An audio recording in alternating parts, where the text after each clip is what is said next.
கிறிஸ்துவுக்குள் என கண்பானவர்களே, ஆண்டவருடைய திருப்பெயரிலே உங்களை வாழ்த்தி ஆசீர்வதிக்கிறேன். இந்த நாட்களில் இந்த தின தியானத்தை ஒளிப்பதிவு செய்து அதை யூடியூபில் ஏற்றி நமக்கு பகிர்ந்தளிக்கிற அருமையான தம்பி பிரவீனுக்காய் நன்றி செலுத்துகிறேன்.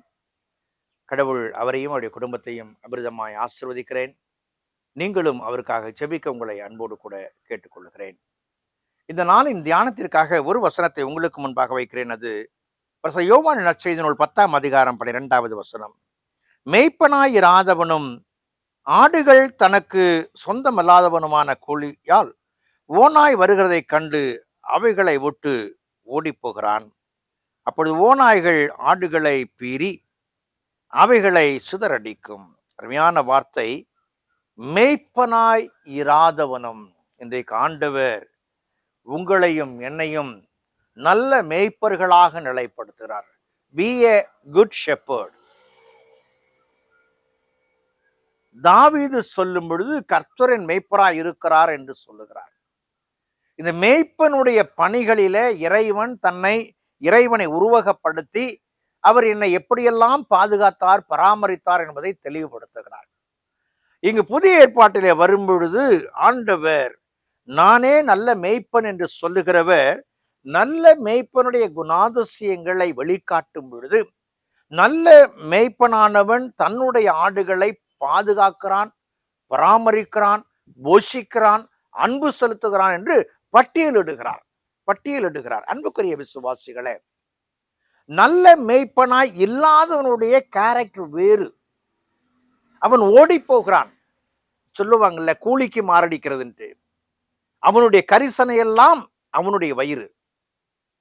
ஆனால் நல்ல மேய்ப்பனாய் இருக்கிறவன் தன்னிடத்துல தரப்பட்ட ஆடுகளை மந்தையை மேய்ப்பதிலே அவன் ஸ்திரமுள்ளவனாகவும் அவைகளை பெயர் சொல்லி அழைக்கிறவனாகவும் அந்த அன்பின் வெளிக்காட்டை காண்பிக்கிறவனாகவும் அவன் காணப்பட வேண்டும்.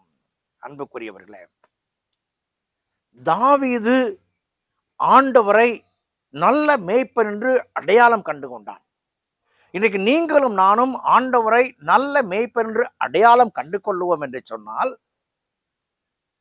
ஆண்டவர் பேதுருவை பார்த்து சொல்லுகிறார், யோவான் நற்செய்தி 21ஆம் அதிகாரத்துல, என் ஆடுகளை மேய்ப்பாயாக.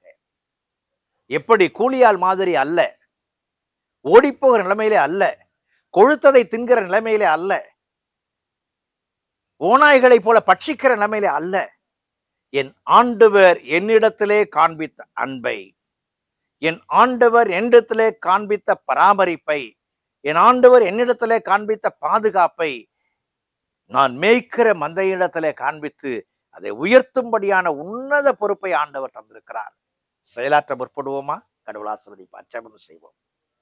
அன்பின் ஆண்டவரே, நானே நல்ல மேய்ப்பன் என்று சொல்லுகிற உம்மால் பிரித்தெடுக்கப்பட்ட மேய்ப்பர்களாகிய நாங்கள் மந்தையை கவனமாகவும் எச்சரிக்கையாகவும் மேய்க்க நிற்கிற பாராட்டும் சாமி. மந்தையை எப்படி நீர் போஷித்தீரோ அப்படியே நாங்களும் செயலாற்ற உதவி செய்யும். நீர் ஆண்டு கொள்ளும் ஆசீர்வதியும். இயேசுவில் ஜெபிக்கிறோம் ஜெபக்குள்ள பிதாவே, ஆமென்.